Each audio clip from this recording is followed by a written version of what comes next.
제3부 도다이지와 나라 불교, 일본 정신을 만든 사찰의 도시. 프롤로그. 사찰이 곧 국가였던 시대. 안녕하십니까? 세계 도시 역사기행. 오늘은 일본 고대 문화의 중심이자 나라를 상징하는 공간, 도다이지와 나라 불교의 세계로 여러분을 안내하겠습니다.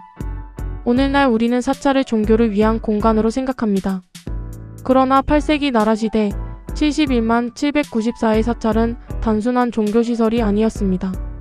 사찰은 국가의 정신적 중심이었고 학문의 공간이었으며 최첨단 기술이 모이는 연구소였고 국제 교류의 창구였습니다.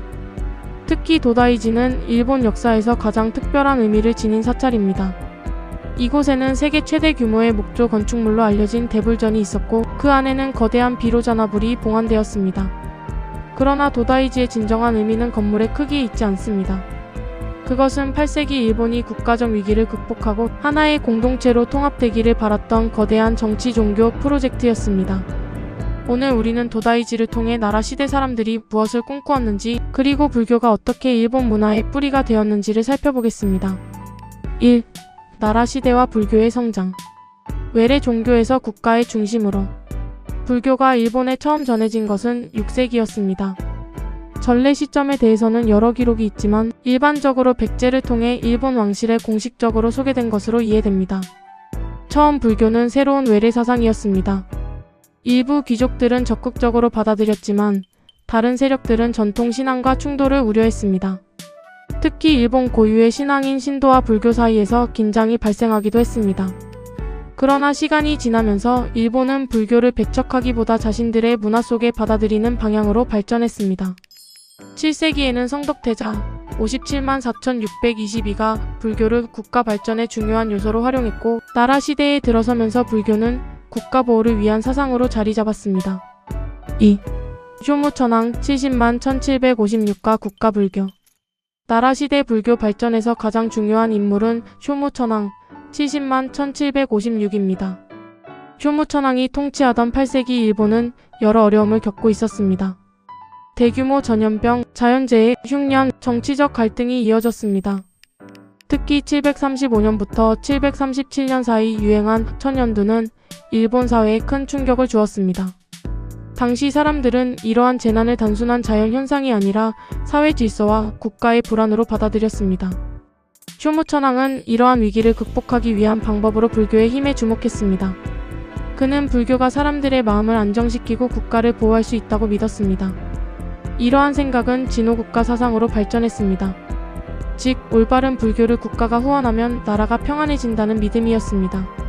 3. 국분사와 국분이사. 전국을 연결한 불교 네트워크. 쇼무천황의 불교 정책은 전국적인 규모로 추진되었습니다. 741년 쇼무천황은 전국 각지에 국분사와 국분이사를 세우도록 명령했습니다. 국분사는 각 지방을 대표하는 사찰이었습니다. 이 사찰들은 단순한 예배 장소가 아니었습니다. 국가 의례를 담당했고 지역사회의 중심 역할을 했으며 문화와 지식 전달의 거점이 되었습니다. 이 정책은 중앙 수도인 나라와 지방을 연결하는 중요한 역할을 했습니다. 즉, 불교를 통해 국가 전체를 하나의 정신적 질서로 묶으려 했던 것입니다. 4. 도다이지의 탄생. 일본 전체가 참여한 거대한 건설 사업. 도다이지의 창건은 나라 시대 국가 불교 정책의 절정이었습니다. 도다이지는 처음부터 일반적인 사찰이 아니었습니다. 그것은 일본 전체를 대표하는 총국 분사였습니다. 즉, 전국 국분사를 대표하는 최고 사찰이었습니다. 건설은 8세기 중반 본격적으로 진행되었습니다. 하지만 거대한 사찰을 세우는 일은 결코 쉬운 일이 아니었습니다. 목재를 운반하고 금속을 채굴하고 불상을 제작하고 건물을 세우는 데에는 엄청난 인력과 자원이 필요했습니다. 당시 일본 각 지역에서 사람들이 동원되었고 수많은 장인들이 참여했습니다. 도다이지는 한 지역의 사찰이 아니라 일본 전체가 함께 만든 국가적 상징물이었습니다. 5. 대불 우주를 표현한 부처. 도다이지의 중심에는 비로자나불이 있습니다. 일반적으로 나라 대불이라고 부르는 이 불상입니다. 비로자나불은 화엄사상의 중심적인 부처입니다. 화엄사상에서는 세계가 서로 연결되어 있으며 모든 존재가 하나의 거대한 질서 속에 있다고 봅니다. 쇼무천황이 이 부처를 선택한 이유도 여기에 있습니다. 그는 일본이라는 국가가 하나의 조화로운 세계를 이루기를 원했습니다.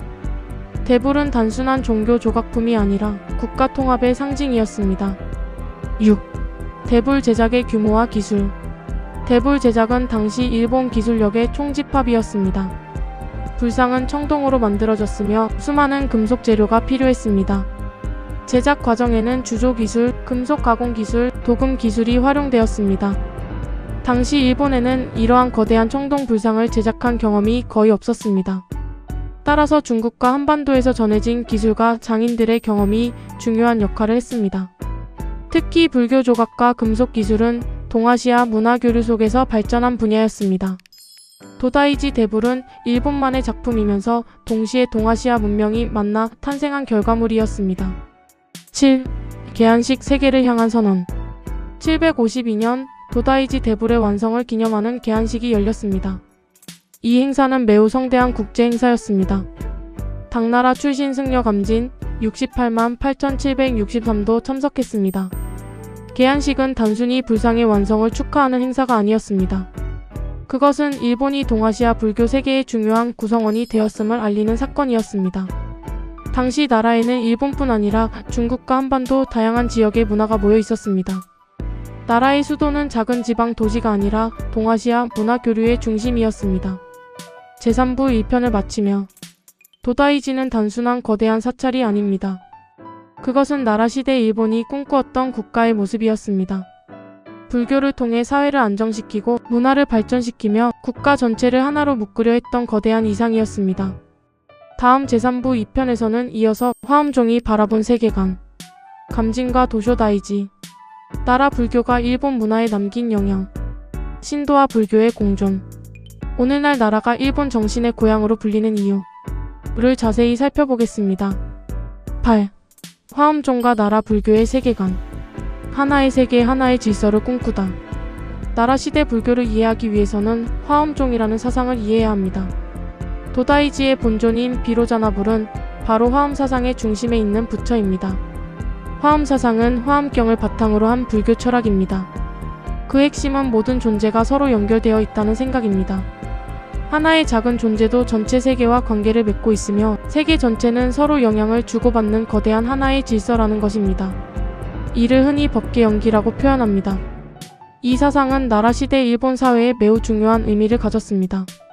당시 일본은 여러 지역과 여러 집단을 하나의 국가로 통합하는 과정에 있었습니다.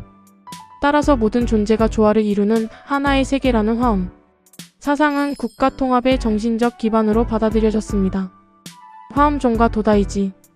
도다이지는 일본 화엄종의 중심 사찰이었습니다. 초기 일본 화엄종 발전에는 승려 료벤 68만 9,773의 역할이 매우 컸습니다.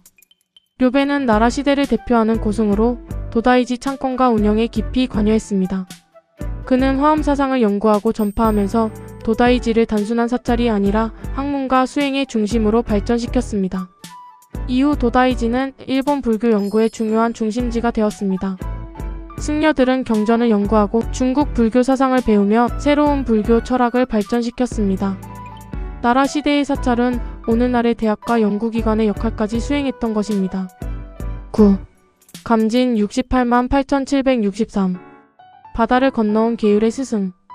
나라 시대 국제 교류를 이야기할 때 반드시 등장하는 인물이 있습니다.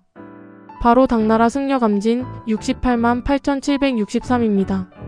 감진은 중국 양저우 출신의 고승이었습니다. 그는 당시 중국 불교계에서 계율 연구로 명성이 높았습니다.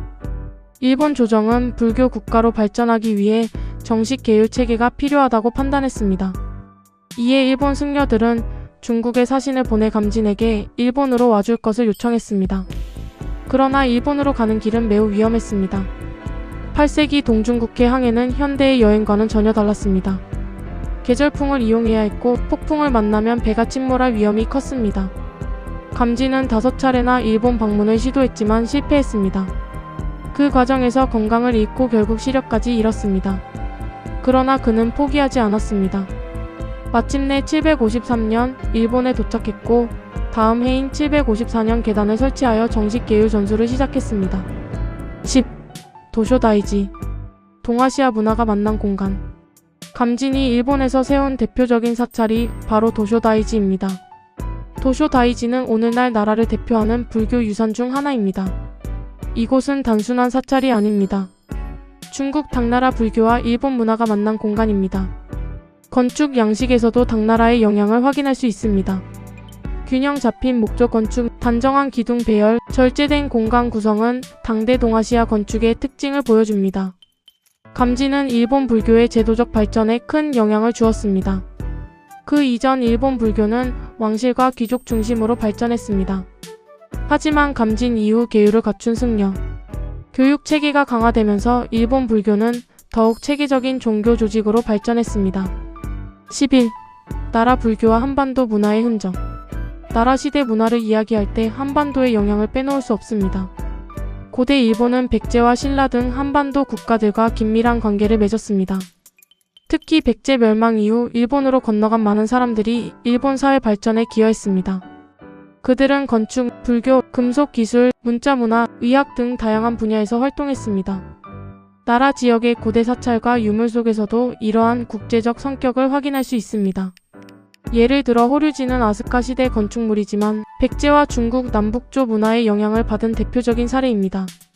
일본 고대 문화는 순수하게 일본 내부에서만 만들어진 것이 아니라 동아시아 여러 지역의 문화가 만나 탄생한 결과였습니다. 12. 신도와 불교의 만남. 일본 특유의 종교 문화를 만들다. 나라 시대 일본에서 불교가 성장했다고 해서 기존의 신앙이 사라진 것은 아닙니다. 일본 고유의 신앙인 신도와 불교는 서로 영향을 주고받았습니다. 처음에는 외래 종교인 불교와 전통 신앙 사이에 긴장이 있었습니다. 그러나 시간이 지나면서 일본인들은 두 전통을 함께 받아들이는 방식을 발전시켰습니다. 이를 신불스팝이라고 합니다. 예를 들어 일본의 여러 시는 불교적 세계관 속에서 해석되기도 했고 불교 사찰이 지역 신앙과 결합하기도 했습니다. 이러한 현상은 일본 종교 문화의 중요한 특징이 되었습니다. 오늘날 일본에는 신사와 사찰이 함께 존재하는 경우가 많은데 그 역사적 뿌리는 바로 나라 시대까지 거슬러 올라갑니다. 13. 나라 불교가 남긴 문화적 유산. 나라 불교는 일본 문화 전체에 깊은 영향을 남겼습니다. 첫째, 건축 발전입니다. 사찰 건축을 통해 일본 목조 건축 기술은 크게 발전했습니다. 둘째, 예술 발전입니다. 불상 조각, 회화, 공예, 금속 기술이 발전했습니다. 셋째, 학문 발전입니다. 사찰은 경전, 연구와 교육의 중심이 되었습니다. 넷째, 국제 교류의 기반이 되었습니다. 중국과 한반도의 문화가 일본으로 들어오는 통로 역할을 했습니다. 나라 시대 불교는 단순한 종교가 아니라 일본 문명을 형성한 하나의 거대한 문화 시스템이었습니다. 14. 오늘날 나라가 가진 의미. 오늘날 나라를 방문하는 사람들은 사슴이 거니는 공원과 오래된 사찰의 풍경을 봅니다. 하지만 그 풍경 뒤에는 1300년 전 거대한 국가 프로젝트의 흔적이 있습니다. 도다이지, 호류지, 도쇼다이지, 야쿠시지. 이러한 사찰들은 단순한 관광지가 아닙니다. 그곳에는 일본이 동아시아 문명 속에서 자신을 만들어 가던 과정이 담겨 있습니다. 나라라는 도시는 일본이 처음으로 세계와 만나고 국가체제를 만들고 자신만의 문화를 형성한 공간입니다. 제3부 23를 마치며 도다이지와 나라 불교는 일본 역사에서 특별한 위치를 차지합니다. 그것은 종교의 역사가 아니라 국가 형성의 역사이며 동아시아 문화 교류의 역사입니다. 다음 제3부 33에서는 나라 시대 이후 수도가 교토로 이동한 이유, 나라가 쇠퇴하지 않고 역사 도시로 남은 과정, 오늘날 나라의 세계문화유산, 참고 문헌 안내와 자료 정리를 통해 나라 편을 마무리하겠습니다. 15. 수도의 이동. 왜 일본의 중심은 나라에서 교토로 옮겨갔는가? 나라 시대는 일본 고대 국가가 크게 발전한 시기였습니다. 그러나 8세기 후반에 들어서면서 나라의 정치적 한계가 나타나기 시작했습니다. 가장 큰 문제는 불교 세력의 성장입니다. 나라의 대형 사찰들은 단순한 종교시설을 넘어 막대한 토지와 경제력을 가진 거대한 조직으로 성장했습니다. 도다이지, 고우쿠지와 같은 사찰들은 왕실과 귀족과 밀접한 관계를 맺으며 정치에도 큰 영향력을 행사했습니다. 특히 불교 세력이 지나치게 강해지는 것을 우려한 인물이 있었습니다. 바로 간무천왕 73만 7806입니다. 간무천왕은 새로운 정치 질서를 만들기 위해 수도 이전을 결정했습니다. 나가오카쿄와 헤이안쿄. 784년 간무천왕은 수도를 나가오카쿄로 옮겼습니다. 하지만 여러 문제가 발생했습니다. 공사 과정에서 정치적 갈등이 있었고 자연재해와 불길한 사건이 이어졌습니다. 결국 간무천왕은 다시 새로운 수도를 찾게 됩니다. 그리고 794년 마침내 새로운 수도가 건설됩니다. 바로 헤이안쿄입니다. 오늘날의 교토입니다. 이 사건을 헤이안쿄 천도 794라고 합니다. 이후 일본의 정치 중심은 나라에서 교토로 이동했고 나라 시대는 공식적으로 막을 내립니다. 16. 수도를 잃은 나라 그러나 사라지지 않은 도시. 수도를 빼앗긴 도시는 역사 속에서 쇠퇴하는 경우가 많습니다. 그러나 나라는 달랐습니다. 정치 중심지는 교토로 이동했지만 나라의 문화적 중요성은 계속 유지되었습니다. 그 이유는 바로 사찰 때문이었습니다. 도다이지, 고우쿠지, 도쇼다이지, 야쿠시지, 호류지. 이러한 사찰들은 계속해서 일본 불교와 학문의 중심 역할을 했습니다. 특히 고우쿠지는 후지와 라시와 연결되어 오랫동안 강력한 영향력을 유지했습니다. 나라의 역사는 수도의 역사에서 종교와 문화의 역사로 변화했습니다. 17. 중세의 나라. 사찰 도시로 발전하다. 중세 일본에서 나라는 독특한 도시 형태를 갖게 됩니다. 일반적인 정치 도시는 아니었지만 사찰을 중심으로 한 종교 도시로 성장했습니다. 특히 승병의 존재는 중요한 특징이었습니다. 당시 강력한 사찰들은 자신들의 재산과 권리를 지키기 위해 무장 세력을 보유하기도 했습니다. 고우쿠지와 도다이지 역시 정치적 영향력을 가진 세력이었습니다. 이 시기 나라는 교토와 연결되면서도 독자적인 사회와 문화를 유지했습니다. 18. 전쟁과 파괴 그리고 부흥. 나라의 역사는 평화롭기만 했던 것은 아닙니다. 1180년 헤이시와 겐지 사이의 전쟁 과정에서 도다이지와 고우쿠지는 큰 피해를 입었습니다. 특히 도다이지는 불타는 큰 위기를 맞았습니다. 그러나 일본 사회는 도다이지를 다시 일으켜 세웠습니다. 대표적인 인물이 승려 중강 1121만 1206입니다. 그는 전국을 돌아다니며 복구 비용을 모았고 결국 도다이지 재건을 성공시켰습니다. 이 과정은 일본 불교 문화가 얼마나 강한 사회적 힘을 가지고 있었는지를 보여줍니다. 19. 근대 일본과 나라의 재발견. 메이지 시대 1868만 1912에 들어서면서 일본은 서구식 근대화를 추진했습니다. 이 과정에서 불교와 신도의 관계도 크게 변했습니다. 정부는 신불 분리 정책을 실시했고 많은 사찰이 영향을 받았습니다. 그러나 동시에 일본의 고대 문화 유산에 대한 관심도 커졌습니다. 나라의 사찰과 문화재는 일본 역사와 전통을 보여주는 중요한 자산으로 재평가되었습니다. 고고학 조사와 문화재 보존 활동이 활발하게 이루어졌고 나라는 일본 고대 문명을 대표하는 역사 도시로 다시 주목받게 되었습니다. 20. 세계 문화 유산이 된 나라. 오늘날 나라에는 일본 고대 문화의 핵심 유산이 남아 있습니다. 1998년 유네스코 세계문화유산으로 등재된 고도. 나라의 문화재는 나라의 역사적 가치를 세계적으로 인정받은 결과입니다. 등재된 주요 유산은 다음과 같습니다. 도다이지, 고우쿠지, 가스가타이샤, 강고지, 야쿠시지, 도쇼다이지, 헤이조공 유적, 가스가산 원시림. 이 유산들은 단순히 오래된 건축물이 아닙니다. 일본이라는 국가가 탄생하고 발전한 과정을 보여주는 역사적 증거입니다. 21. 나라 일본 정신의 고향. 나라를 이해한다는 것은 일본의 뿌리를 이해하는 것입니다. 교토가 일본 귀족 문화와 전통 미학의 도시라면 나라는 일본 국가와 문명의 출발점입니다. 이곳에서는 일본이 처음으로 중앙 집권 국가를 만들었고 국제 교류를 시작했으며 불교와 예술을 발전시켰고 자신만의 문화를 형성했습니다. 나라의 사찰과 유물은 과거의 흔적이 아닙니다. 그것은 일본이라는 나라가 어떻게 만들어졌는지를 보여주는 살아있는 역사입니다. 나라편을 마치며 세계 도시 역사기행 나라편에서는 세 차례에 걸쳐 나라라는 도시의 탄생과 의미를 살펴보았습니다. 제1부에서는 일본 국가의 탄생과 헤이조쿄 건설의 배경을 살펴보았습니다. 제2부에서는 헤이조쿄라는 계획도시와 나라 시대 국제 문화를 살펴보았습니다. 제3부에서는 도다이지와 나라 불교, 그리고 오늘날까지 이어지는 역사적 가치를 살펴보았습니다. 나라는 화려한 현대 도시가 아닙니다. 그러나 그 어느 도시보다 깊은 시간을 품고 있습니다. 1300년 전 이곳에서 시작된 국가의 꿈, 동아시아 문명이 만나 만들어낸 문화, 그리고 인간이 신앙과 예술을 통해 남긴 위대한 흔적. 그 모든 것이 오늘날에도 나라의 거리와 사찰 속에 살아 있습니다. 구독과 좋아요는 더 좋은 동영상 제작에 큰 도움이 됩니다. https://blog NAVER COMSEAN 1321 블로그를 방문하시면 더 좋은 자료들이 있습니다. 후원 계좌 NH농협 352-2350-4319-13